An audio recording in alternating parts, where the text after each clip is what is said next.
Are you always on the hunt for new free apps, but you can't find any good ones in the App Store or the Google Play Store? Well, look no further, because in this video I'll show you the top 5 free apps you probably didn't know about, part 2.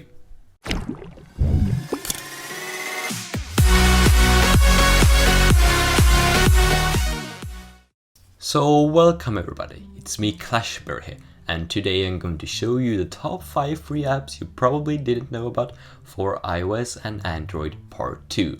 And if you missed part 1 of this series, I highly encourage you to check out the link in the description that will take you to the video. But anyways, without any further ado, let's go ahead and start with the first app. So the first app on my list is called Pocket, and the reason I chose Pocket is because I'm a person that reads a lot of articles and news online and on different social media such as Twitter, and sometimes I want to read the articles a little bit later or even offline when I don't have an internet connection. So Pocket is a great app, and in my opinion the best that makes this work, and let me show you how you can do this on Twitter. So let's say that I browse through my Twitter feed and I come across this interesting link from Alan Walker. Then I press firmly on it and then this will pop up. So then you choose to save it to Pocket and it's saved there for offline viewing.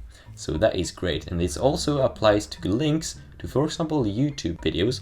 So maybe I want to view this video from tech devoted a little bit later, then I hold on to the link and then I press Pocket and that will be saved for later. Unfortunately, it doesn't save it so that you can view it offline, but at least you can view it for later, which is awesome. And there you have them, now you can view them for later. So here you can read it as if you were on the actual website, sort of at least, which is great.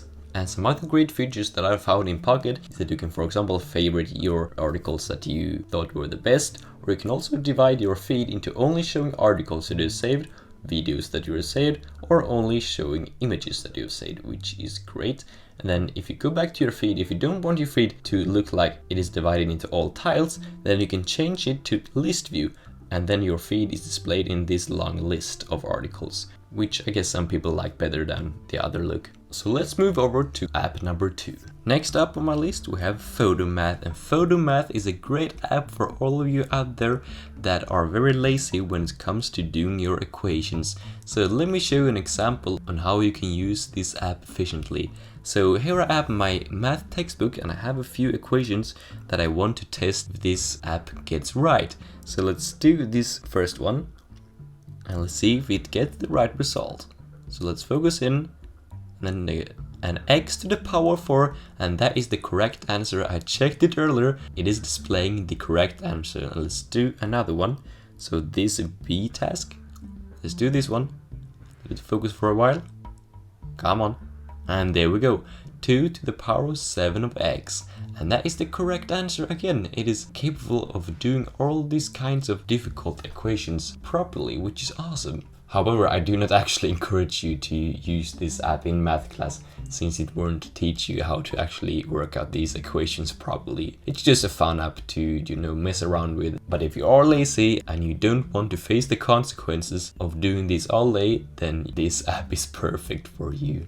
However, this app only recognizes text that is written on a computer, so it doesn't actually recognize your handwriting. But then what you do instead is you use the inbuilt keyboard function of this app, which actually is really good, and I'm going to show you that right now. So let's close this intro and go into the keyboard section. So here you have the keyboard. Now I'm going to type a math problem that I want this app to solve. So let's say, for example, do this. 27 plus 9. That's 3 plus 9 equals 12. So that is the correct answer, and you can have even simpler equations like 9 times 7 plus 7. For example, pretty much anything that any other calculator could do.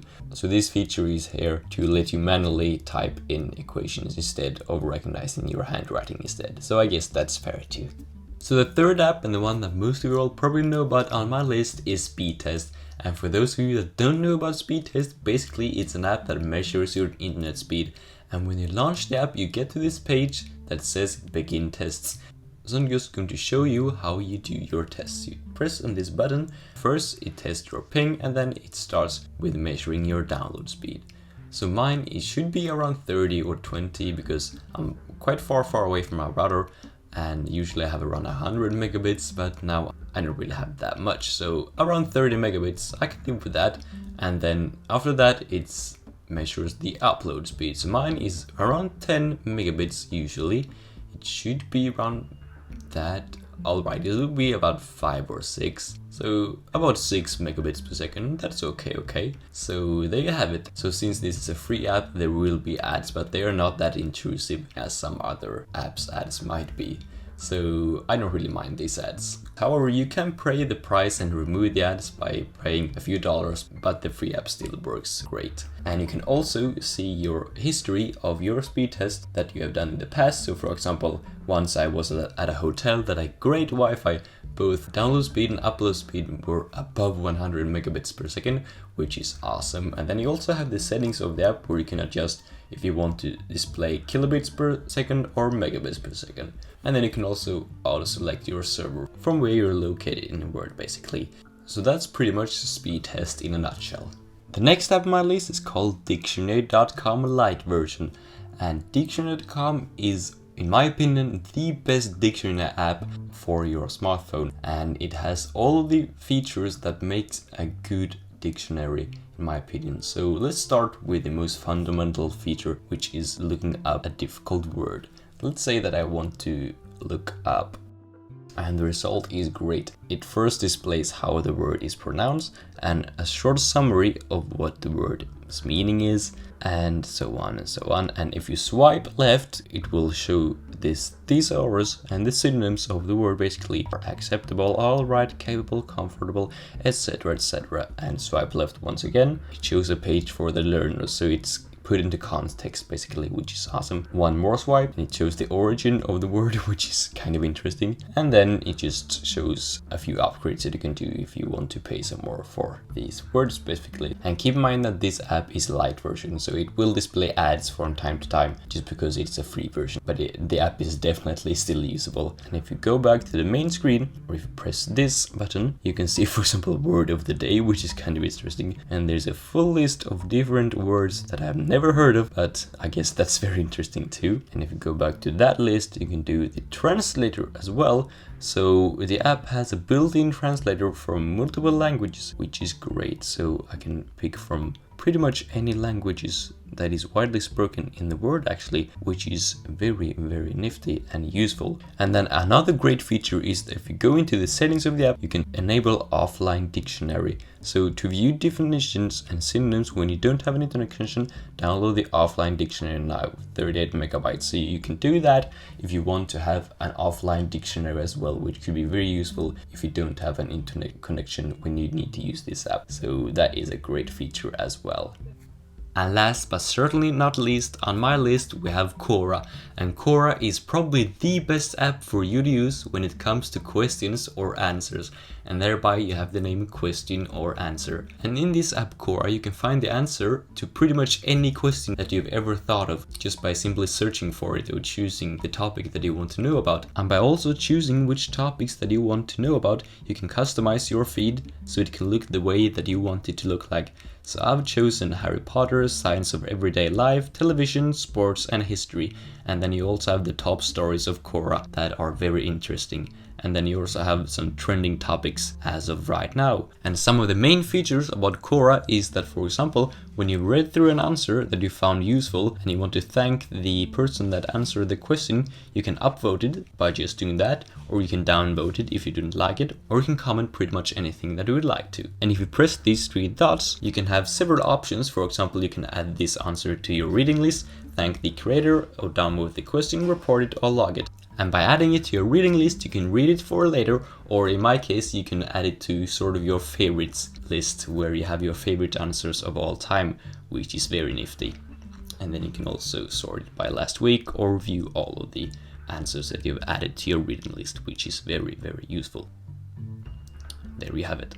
And then another big feature about Quora is that you can answer other people's questions. And then when you create your profile on Quora, you get to choose which topics that you want to answer. And I've chosen these ones up here. All of these topics are the ones that I can answer. And therefore, when you've chosen these, you get all these kinds of questions that people have asked for you to answer. And of course, you can't answer every single one of them, but maybe you might know the answer of some of them, which is very useful because I really like to help out other people, and I think you do as well. So by doing this, you simply press answer and then you write your answer basically. Then you also have your tab for your notifications, where all of your relevant notifications about your answers are located. So for example, Carl, you crossed 2,500 views on your answers today. Congratulations. Well, thank you, Quora. And then you also get notifications when Quora thinks that you can answer a specific question. So is following this question about Mac's computer, can you write an answer? And then you might be able to do that as well. And then if you have followed a question that you've wanted to know the answer of by simply pressing follow on this one, for example, when someone answers that specific question, a notification of that will be added to this tab. So that is very useful as well. So there we have it. Those were my 5 free apps that you probably didn't know about for iOS and Android. And I hope you enjoyed this video, and please let me know in the comments if you have any questions about these apps. And maybe you have found some other free apps that you want to share with other people that you found that are very useful. So please let me know in the comments about that. So I hope you all enjoyed this video. I'm Clash Free, and I'll see you in the next one.